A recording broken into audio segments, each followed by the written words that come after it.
Yeah, absolutely, Brian. And that's because for so long, their responsibility was really to just make a profit.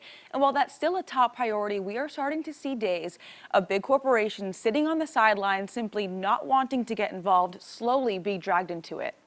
We are the pro-life generation!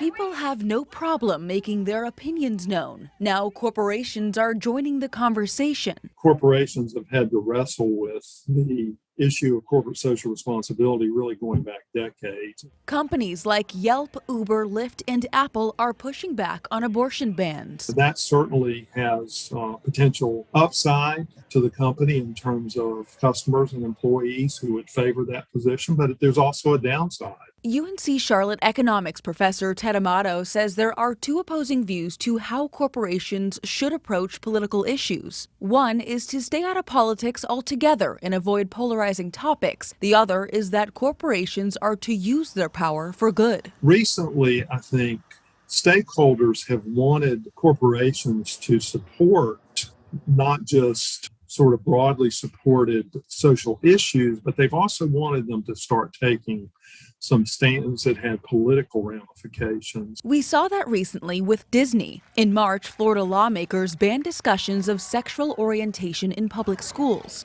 After a push from its employees, Disney criticized the law and put a pause on all political donations in Florida. As labor markets tighten and the competition to get really good employees increases, I think that corporations will really need in the corporate social responsibility area to serve both of those.